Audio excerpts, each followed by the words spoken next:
Good evening, everyone. Yeah, what a time in spring. As you can see, this is spring from a few years behind me, and that's on the West Coast.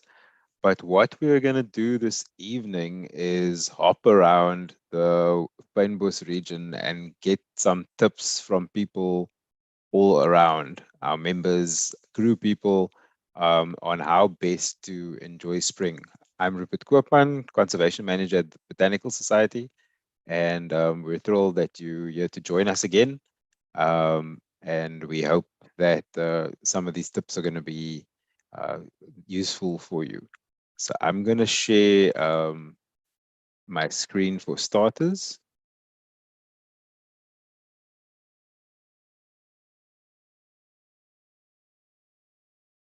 And yeah, let's talk about spring. So the first thing to know is that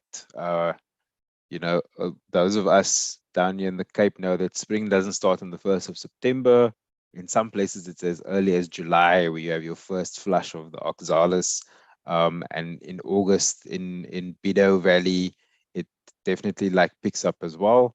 And this is what my neighborhood's going to look like in about 2-3 weeks' time in Belleville. And that's the thing about spring, that it is not a static thing.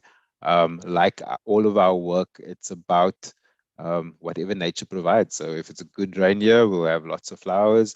If there's a Oosterwind, as Eugene will tell us later, then we might have less flowers.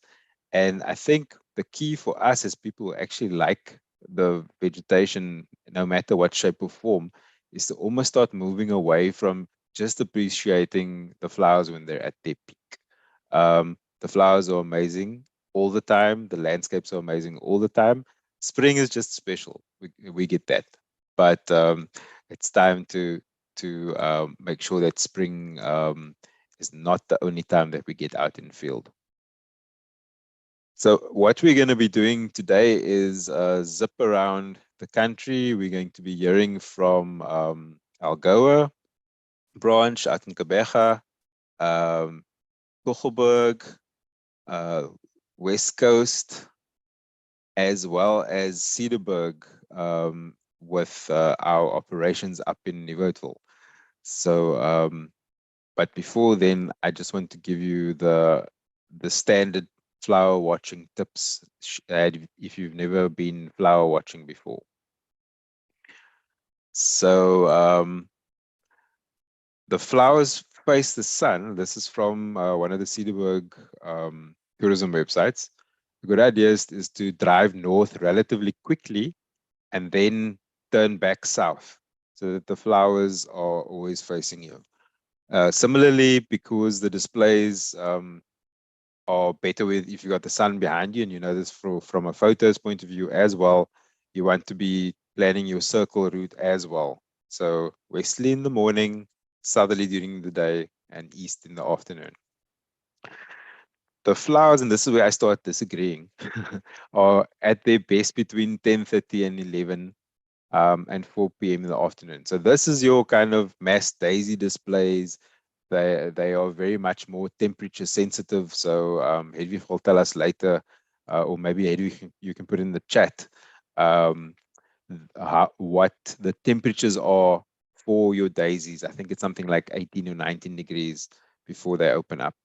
And they'll also not come out in overcast or rainy weather.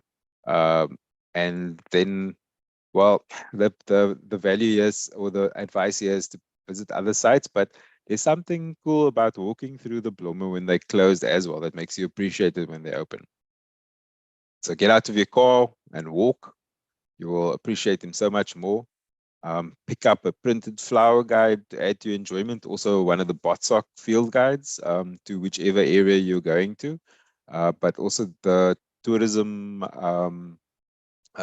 hubs in most of the towns will have a little flower guide. There's also these days a Facebook flower watch and so forth. And then lastly is use those local tourism officers, because they will have additional like local information to know what's going on. Or the guest houses, they've got contacts. Right. I'm now going to stop this, and we're going to go first to the east to Abdul, telling us about the wildflowers of the Kebega PE area. But I also just want to remind people that please introduce yourself in the chat, and tell us where you're tuning in from. Remember, we're going to be at the formal webinar runs until 6 o'clock, and then after that we can stick around for a more unstructured chat if you want to ask people for more tips. And also, if you have questions, use the question and answer facility. We won't be taking questions during the talks, but we'll answer them when all the presentations are done. So let's go to the east.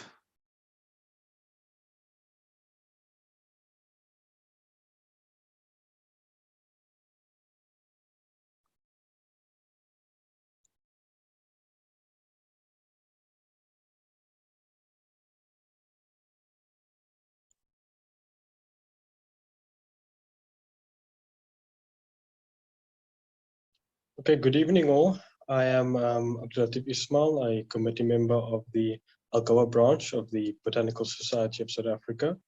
Today I will just briefly speak about the spring floral attractions of the area and some events that will take place over the next 2 months. Okay, so I will start off with the coastal habitats, including the dune thicket and dune fynbos that is prominent along the western side of the bay. In these habitats, there are many orchids, iridaceae, and also 2 critically endangered aspalathus species that will be apparent in the spring. Some good places to botanize are Schoenmakers Kop, including the Sacramento Trail and the Coastal Fynbos Trail, the Nelson Mandela University Nature Reserve, and also the Sardinia Bay Protected Area. So these are just some examples of what you may see in the coastal habitats this spring. The 2 endangered aspalathus are here in the top left corner. So that's Aspalathus clifortifolia, which you can only really see flowering in October, and also another critically endangered aspalathus, Aspalathus brachyspina. And then in the top right, Eulophia parviflora, Gladiolus floribundus, Bonatia speciosa, and also the vulnerable Maria australis in the bottom right.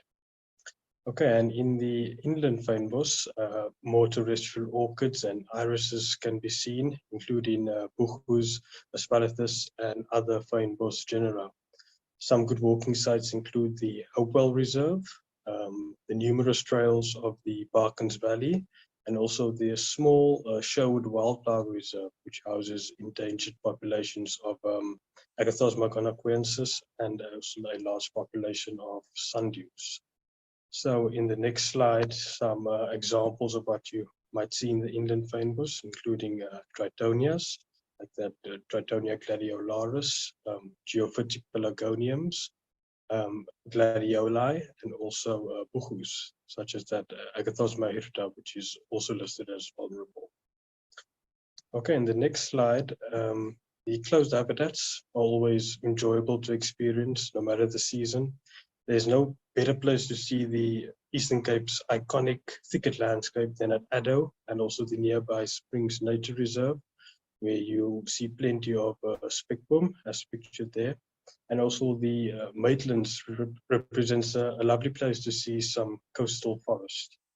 So in the next slide, just some characteristic sites in subtropical thicket and forests.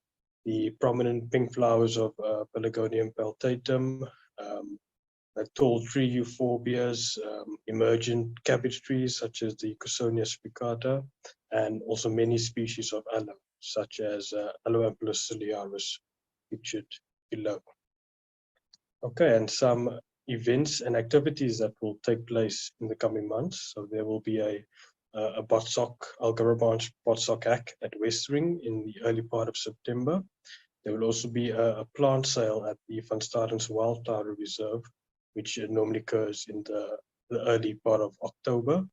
And Nelson Mandela Bay will also look forward to compete in the Great Southern Bioblitz late in October between the 28th and the 31st. And we will visit many of the sites that I mentioned here today. Thank you.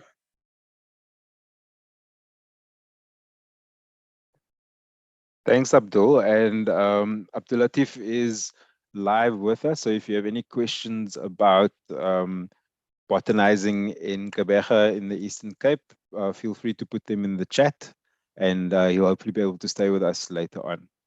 Right, so I'm going to play another video because a lot of the Springfield people were uncertain of where they would be tonight, so we pre-recorded, and that's cool. So look, we're bouncing from the Eastern Cape to the West Coast, and we're going to hear from our West Coast branch chair, Hedwig.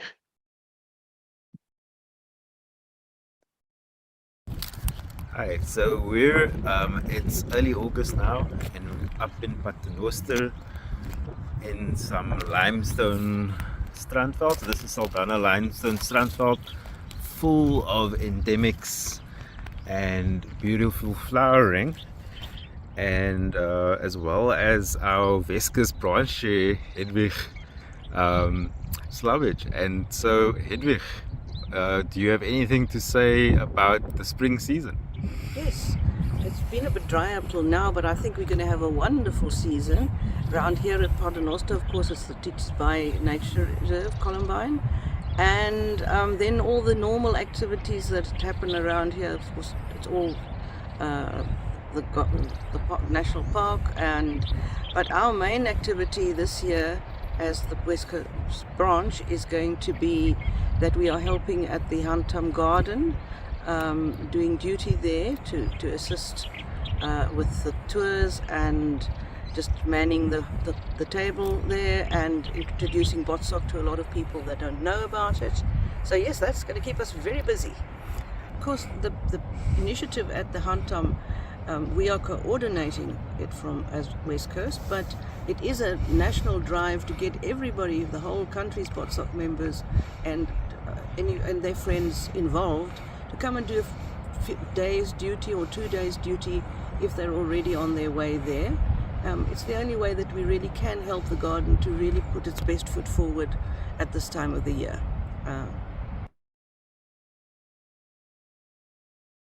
Awesome. So there you have it.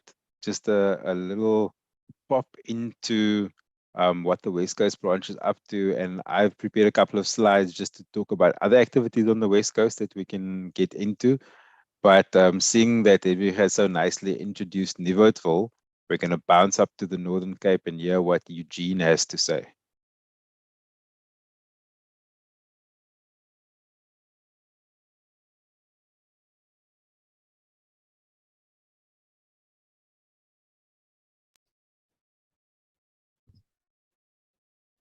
Hi, my name is Eugene Marinas. I'm sitting here in Nieuwoudtville on a vacant plot.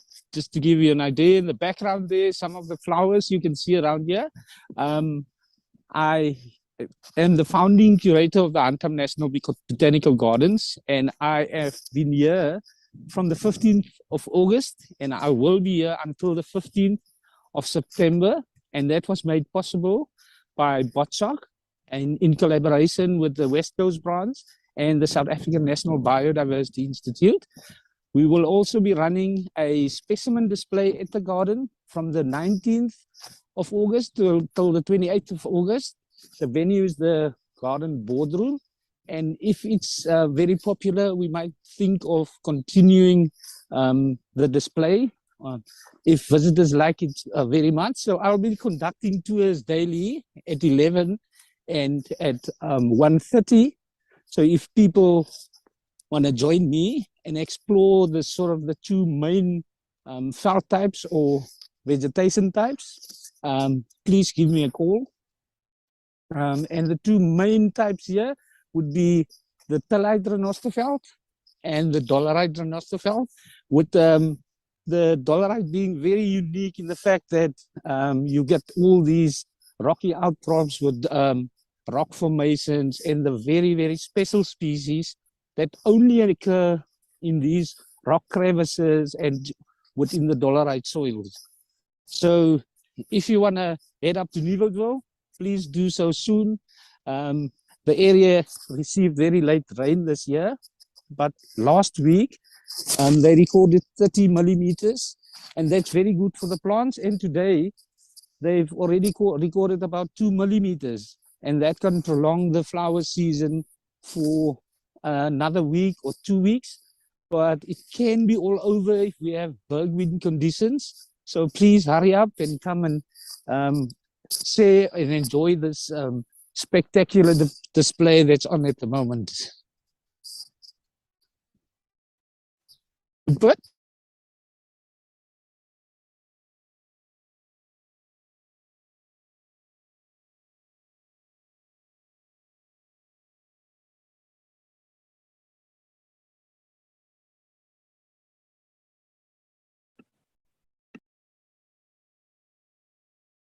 Oh, thank you. That's fresh from this morning. The Nieuwertville has had some rain, and Eugene is the person that you want to be listening to for what's going on up there. And he's also on the call. So if you've got questions for Eugene, stick them in the Q&A. I want to share my screen again, my PowerPoint, because I want Hedwig to just flesh out that idea on the volunteers. So Hedwig, if you could unmute yourself, and I will get, there we go. Okay, go for it, Hedwig. Hello, yes. It's been quite a organization to get something like this going, and us doing it sort of remotely and in person. We have advertised quite well for people to volunteer. We have some people doing it. It just would be very nice if we could have more people doing it. It's not a very arduous task. You are in the middle of nature, in the sunshine, talking to people who share your interest in botanical matters. And yes, it would just be wonderful if we had more people, even if it's just for a morning, to just chat. And it's amazing talking to people who don't know BotSoc, and knowing how many people there are actually out there that are really dedicated plant people and have never really thought of joining BotSoc. We also have a special on the Nieuwertville and the West Coast field guides at 100 Rand a book. So almost a bit of your petrol will be covered by the saving you have on buying a book. So yes, it's and of course it costs us at your own expense, and so it's fun. Hey, so and I from my side, I've been visiting Nieuwertville with our branch. We're great travelers for about probably 14 years. And I think this is one of the nicest years that I've seen. It's really that extra boost of rain has made everything really come alive. It's wonderful to see. And it's wonderful to share Eugene's enthusiasm with the plants there. His knowledge is legendary. And his smile is like from ear to ear while he's in that field. It is amazing what it does to people and how it lifts their spirits. Yeah, so a combined spring and therapy session. Yes. And also, Hedwig, how's the Skynskoek looking? Oh no, we've got Skynskoek Palace is supplying us with really nice Skynskoek, and so we sell coffee, tea, whatever, with the Skynskoek. We don't sell it, we are asking for donations.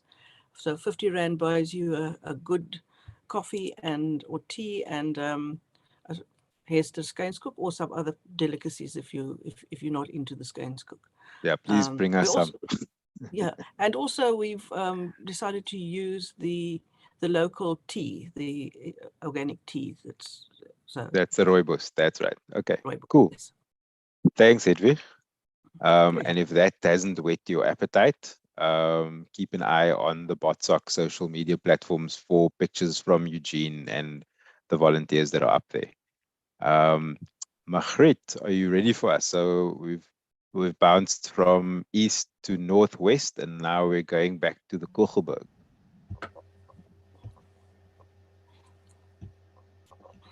Hi. Yes, I am. Can I just share my screen here? How Yeah, do I go do for that? it. Click on share screen and then I go. Yeah, share screen and then select your PowerPoint and it should work from there. Okay, awesome. Share.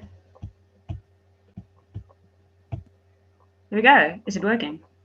Yep, and it's full screen. Yay. Great. Go for it. Fantastic. Hi, everyone. My name is Margriet. I am the... Recording has Sorry. stopped. Sorry. Oh, okay. I thought it was something I did. No, go for it.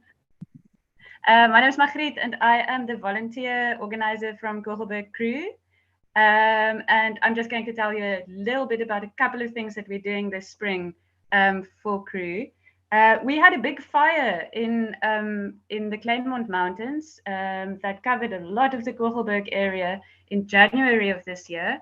And we've been enjoying doing a bit of post-fire monitoring, although there are places where it's been burning far too often and we're not seeing the kind of regeneration that we were hoping for.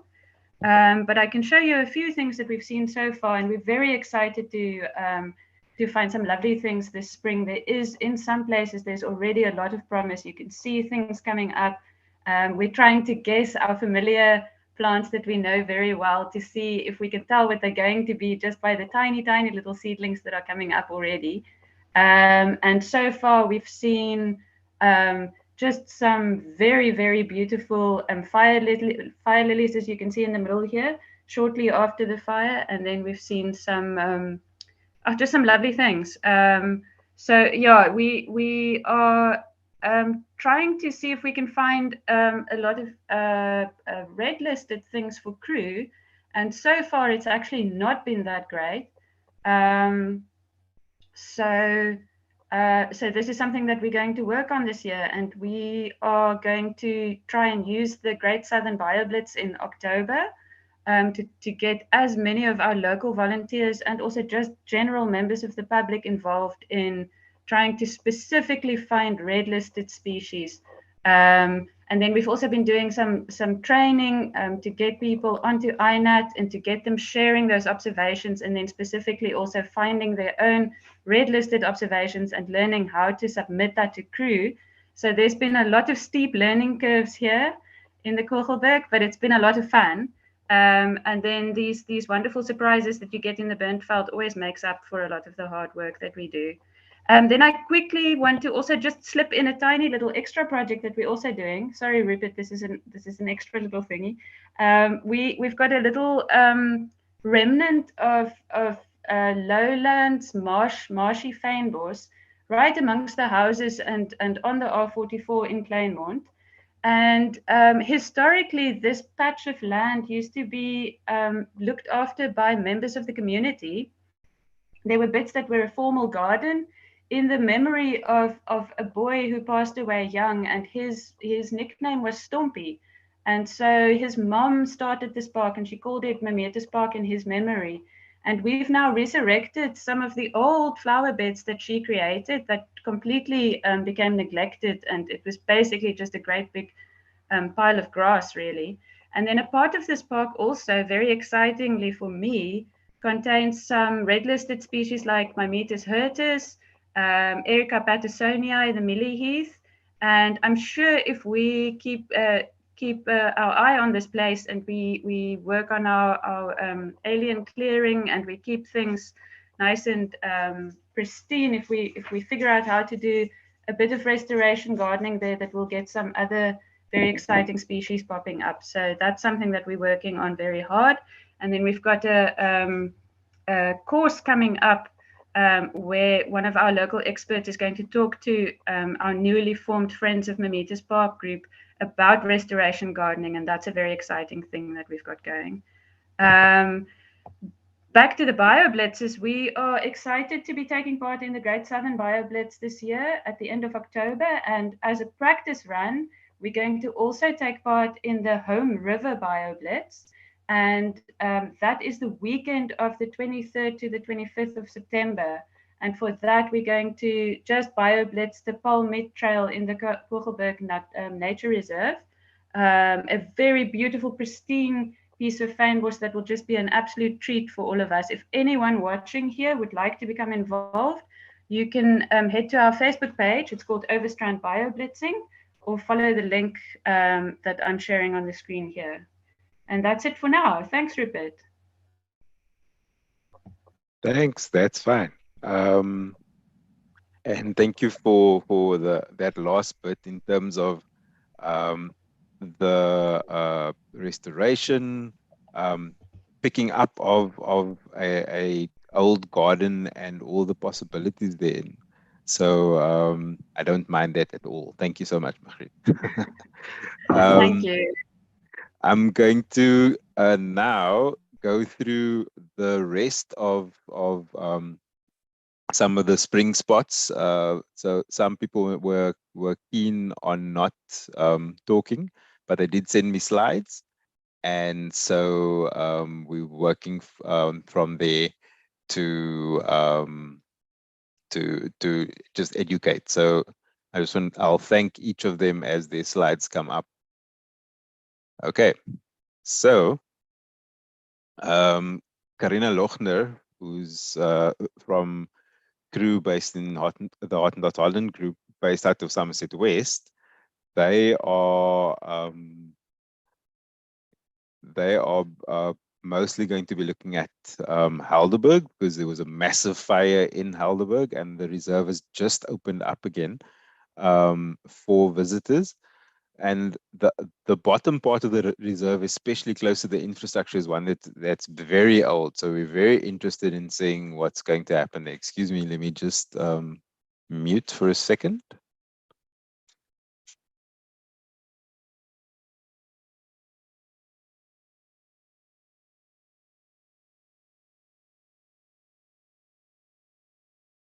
Okay, and then our next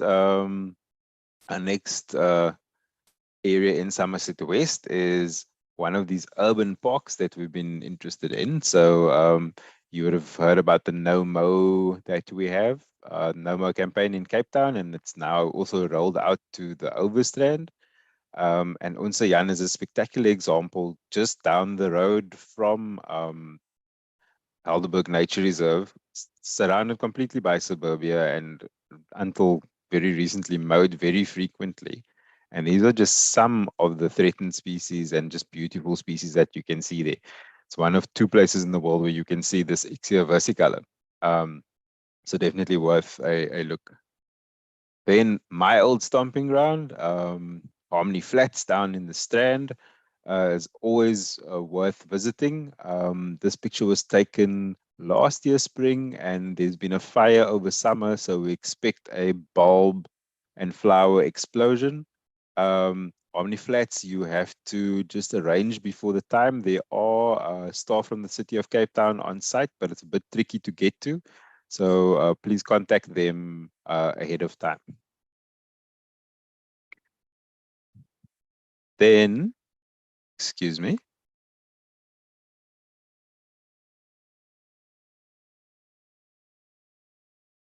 Then from Petra Brodel out, Friends of Tygerberg and Friends of Blauberg, a very easy, accessible spring walk that people don't think about with this iconic background is at Sunset Beach in Milnerton.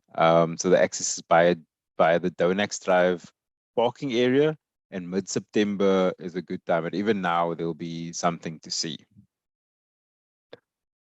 Then it's so nice after a couple of years of COVID where a lot of these shows have been stopping, and now we're opening up again. And this weekend, actually today, it was the first start of the Hopefield Flower Show.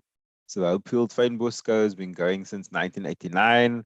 And there's all sorts of goodies there, a floral display, your standard stuffed animals in between, Waterblommetjie breedie and other goodies, and definitely worth a trip out to the West Coast. And then later on in September, middle September, we've got the Darling Flower Show, which is the oldest remaining flower show in the country. And our West Coast branch will be quite involved there, and it would be good to go and see everyone. Lots going on.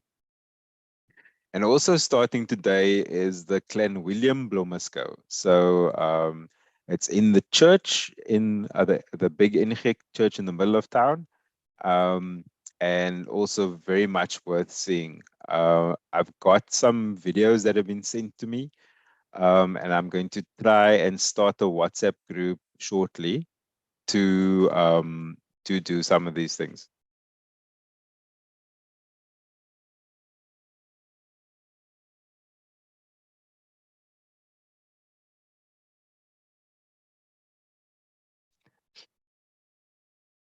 And then to close the deal from a fierce situation, and I'm sure there's more, in the middle of September in Karlitsdorp is the Vetplantfeest. So this is a bit different to the West Coast ones. It's a whole celebration of succulents, including lots of expert talks. So it's a good place to legally buy your succulents and meet people, buy books. There are guided walks. It's a really good place to be. BotSoc had a stall there last year, and I'll be going up again this year, and very much worthwhile checking it out. Okay, I'm going to stop sharing for a second and see if there are any questions in the chat. I always, at this moment in time, seeing that we've got everyone here, do people want to ask the panelists, Margriet, Hedwig, Abdul, and Eugene, do you want to ask each other a question?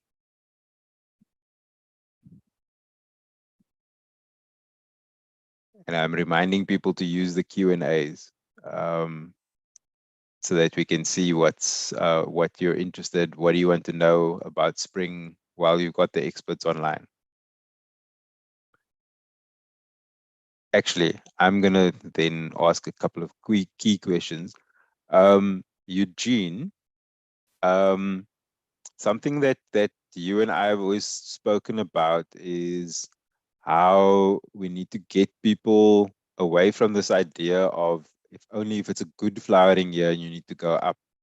We also want to be, encouraging visiting no matter what, because there's always something interesting in the field. Do you want to just tell us a little bit about that?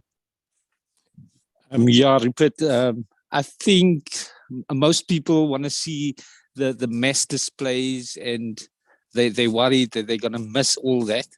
But there's all these special things with special sort of interaction between pollinators and the different flowers. So yeah, and people usually just drive past, or they don't even get out of the vehicles in some cases, and people are very lazy to walk. But the best way is to get out, get on your knees, and you'll see all those special goodies. Yeah, so I mean, I've definitely noticed that, especially as I get older, you get down and you take a picture of one thing, but then while you're there, there's something quite interesting within your kind of catchment area. So that's definitely the way to get your iNaturalist numbers up and running. Thanks, Eugene. So there's a question from Cheney. I hope I'm pronouncing that right. Macaulay. Will BotSoc aggregate all events and share on social channels so we can reshare to our networks? Yes. So we should be checking out. You should check out our socials. What we'll do mostly with these events is we will share them as stories on Instagram and on Facebook. So that would be a way of tracking that and closer to the time. So you now know that right now, this weekend, we've got Cedarburg and Hopefield that have started today. And then there's a little bit of a break before the other two shows.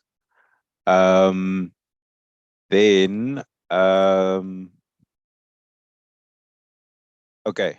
So Eugene, the next question is for you again. Until when do you estimate the flowers in Nieuwoudtville will still be fairly spectacular in massed groups? I'm interested in going anyway, regardless of the mass displays, but may have to bring teenagers along that are not so keen on small flowers per se. That's from Chucky Nodia. Hi, Rupert. I predict it can last another 3 to 4 weeks with the current weather conditions. But as I also said, if there's any bergwind conditions, that can change. Cool. So, and that's true, but I also want to remind people that because Nieuwoudtville is bulb dominated, unlike somewhere like Namakwaland, there's a secret later season as well. So there's some of the Spiraxis and other things, if you check in your Nieuwoudtville guidebook, which from October on will be flowering. So it's still worth going up there. And like I said, Skynskoek is a good thing. Kathy Troost is asking, please list the 2 reserves mentioned, especially the 2 in Somerset West and Harmony Flats in Strand, please, plus contact numbers. Kathy, I think what we're going to do, because I'm running the webinar solo, is if you stick around until after 6, then we can stick all these links into the chat. I think that's going to be the easiest. But you can Google those because Onze Jan is open, so you don't need any access there. It's in the middle. It's literally an open park in the neighborhood. Harmony Flats contact details, because it's a city nature reserve, are on the City of Cape Town website. Okay. Heidi Russell and Magritte, I think this one is for you. How does one get involved in helping and learning about the restoration of an area? But I'll go first. There was we did write an article in the Veld and Flora last year about the 10 golden rules of restoration. So that's the first thing to do, and I'll stick that in the chat. But I think it's very much knowing the local conditions, and now I'm going to hand over to Magritte to answer that. Yeah, actually, I was a little bit scared that I was going to get asked this question because we honestly don't have a clue. So we are learning as we go. We are making use of local experts. So there is a Cape Nature Reserve here called Kugelberg Nature Reserve. And we have made contact with some of the people who work there, and they have very kindly agreed to help us out. And the Kugelberg Biosphere Reserve folk have been incredibly helpful as well. So we are, we kind of just trying to make do with what we can get. I've also been recommended a book, which I can get the details of, and I'll post it in the chat, which is meant to be like kind of the starting point for anyone who's interested in restoration. But we really, it's a learning curve for us. So ask me again in a year's time, and maybe I'll be able to give you a better answer. And that's actually a really good answer, because humility is the first thing with restoration, because we don't actually know everything. And by people who are experimenting and trying things like in Kleinmond, and also lately we've got a group here in Bellville and Welgemoot who are working on the Renosterveld. This is how we learn, as long as we have the right core principles, and that I'm going to dump that in the chat now. So copying the link. Okay, so that's the Golden Rules of Restoration. I'm now going to ask the Hive Mind, because I see there's people from everywhere attending. And the question, there's a linked question from Tristan Kruger and Kathy Troost. So did the Bokkerveld get some decent rain? I don't know if you've heard anything, Eugene. And also, did the heat in Clan William yesterday impact the flowers, especially in the Bido Valley? So Eugene, did you hear anything from the Bokkerveld in terms of their rain? Hi, I'm actually in the Bokkerveld. Nieuwoudtville is in the Bokkerveld. Okay, so I'm gonna. Last week, there was 30 millimeters, And Okay. today, yes. Go for it. Sorry, you. There's a slight delay on you. I'm not gonna say anything. Go for it. Okay, can I? You get it? I haven't had any reports from the Klein William. Okay. Okay, so I haven't received any reports from the Klein William area on the heat from yesterday, but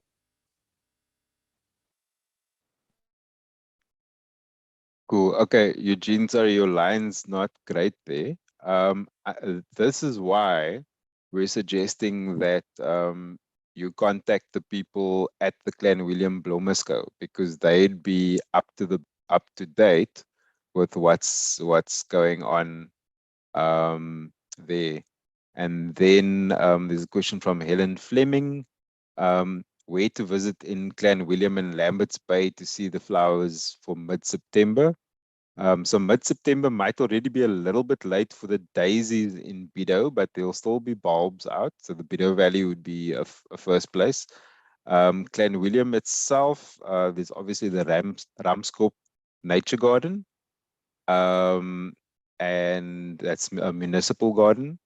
And then Lambert's Bay, it's basically the displays are along the road, so where you get lucky in terms of areas that haven't been mowed or that have burnt recently or had the right disturbance to have a good daisy display. And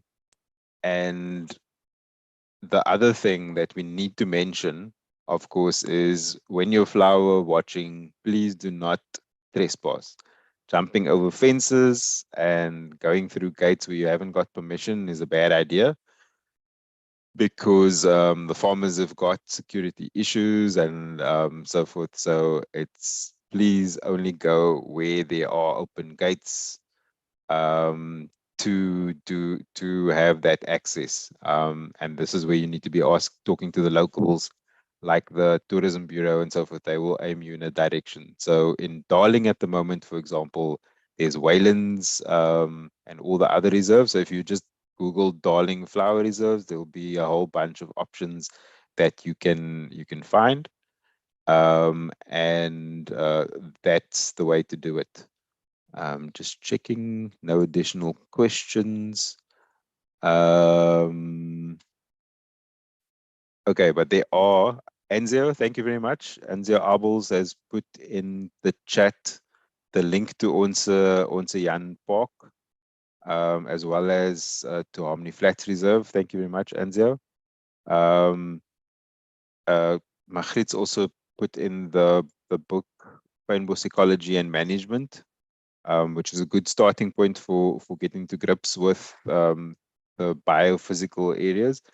I think a key thing with trying to do restoration is that you actually first need to do a means test almost to compare an area that needs restoration to something close by that's in a more pristine condition, so that you've got a reference site. That's super important.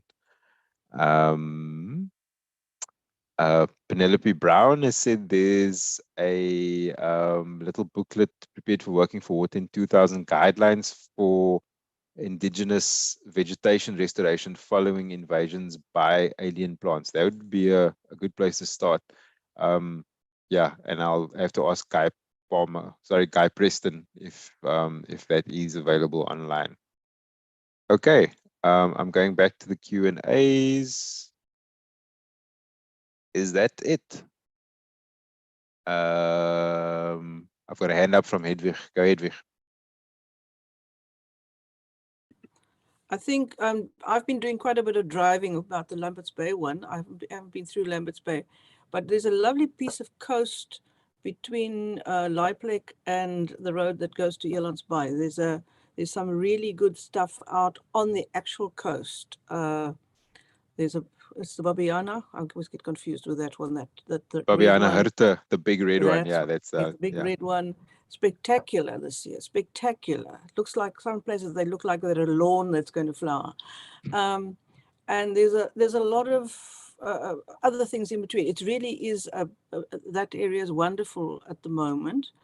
And then just as a tag on for your Darling reserves, we often do it, and probably will do it as a branch again, is we go to the Darling show, go and do all the reserves in sort of sequence.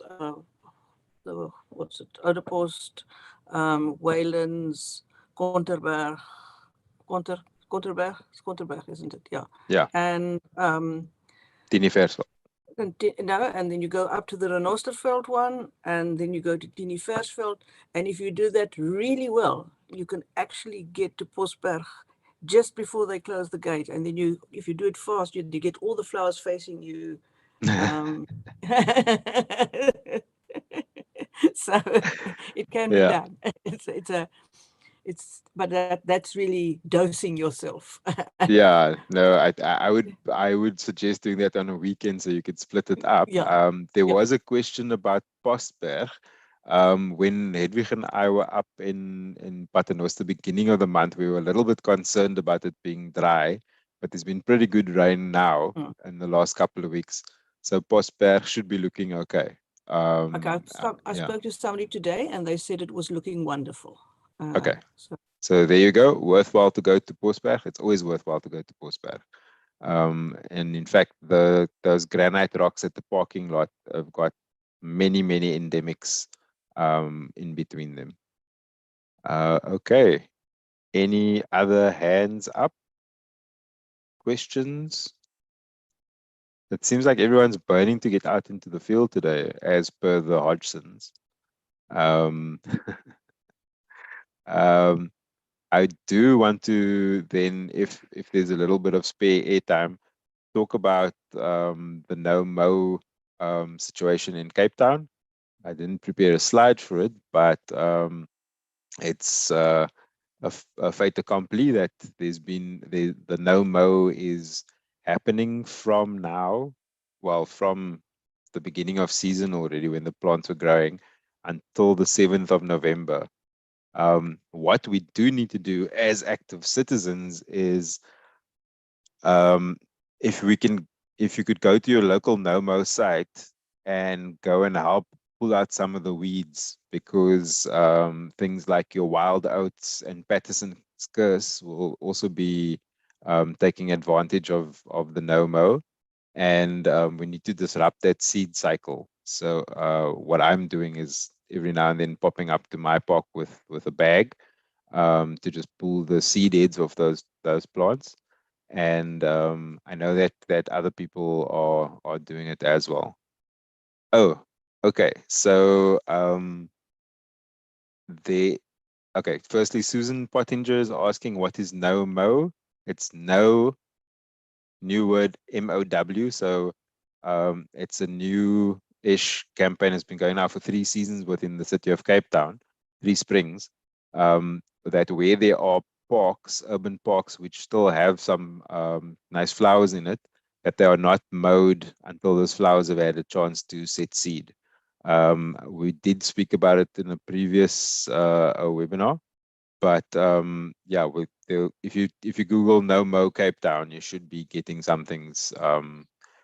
And then Michelle Hofmeyer from Council. Hi, Michelle. Just saying that later on in the year, there will be an Indigenous plant fair on the 3rd and 4th of November at in Durban. But Michelle, please send me a flyer for that, and then we can push it on the next couple of webinars. And then also earlier on, Abdul, when is the plant sale in Gqeberha? Can you just unmute yourself and tell us? Hi, sorry, yeah, the Van Staren's plant sale is going to be on the 8th of October, I believe. So there's a few other things included, like there's sort of like a trail run and mountain biking, and I think a walk as well. Yeah, they have some interesting stuff. A lot of the sort of the keen gardeners, indigenous gardeners in the city. They get some nice nice plants there. And yeah, that's on the 8th of October. Okay, great. Thank you. Sorry, I'm just scrolling through and I see Nate's asked a question. Is BotSoc organizing any tours to view the spring flowers? At this moment in time, not really, but the key would be to check out the local branches activities. So like Vescus will be having walks as well. I mean, the major focus is up in Nieuwoudtville, but there'll still be local activities and probably mostly around the flower shows. And yeah, well, just keep an eye on our socials. So we will be aggregating information and sending it out. I'm scrolling down. No Mo Doreen is essentially from about April, May until the 7th of November. The only thing is if you're in the city, you have to apply. There's an email address where you can apply to register your local park as a NOMO, and then that information gets put through to the contractor. I love this. Izan Wilson is saying, keen to go to Nieuwoudtville from Cape Town, but not keen to drive alone. Does anyone want a paying passenger? Izan, if anyone wants to respond to Izan, you've all got my email address. And I'm happy to play that the matchmaker role for that sort of thing. Yeah, so Izan, send me an email with your dates, and we'll see who responds. Oh, okay. Doreen has already responded to you, and Michelle has also said that that show is the 3rd and the 4th of September. Excuse me. And in fact, what I'll just do now, she sent me through the flyer and I can share it immediately. Okay. So for those of you in KZN, that should be amazing. Indigenous plant fair, guided mangrove walks. Wow. I want to go, but I'm otherwise occupied that weekend. But please make sure to get out there if you're in KZN. Michelle, I'll also send this around on some of the WhatsApp groups. Thank you very much for that. And then I'm going back to the Q&As. Hannah Butler asked if there was a Facebook page, Instagram for the Eastern Cape branches. Abdul, let me just find those links again from when we were talking. Sorry, this is all happening live, so just give me a second. I've got the links here.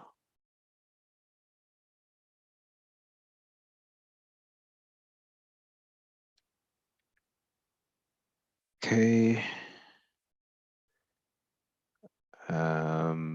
Okay, so the Algoa BotSoc Instagram page, I'm putting in the chat. And then the Algoa Facebook page, I'm putting in the chat as well. Okay, right. There you go. Good. So it's almost 5:02. Are there any last questions for the people? For the panelists? So that's Abdul in the Eastern Cape, Eugene up in Nieuwoudtville, Margriet in Kogelberg, Kleinmond area, and Hedwig who's shuttling between the West Coast and Nieuwoudtville a couple of times this spring. I'm going to give a small countdown. Okay, 5, 4, 3, 2, 1. Okay, and then I need to just share a last couple of things before we wrap up.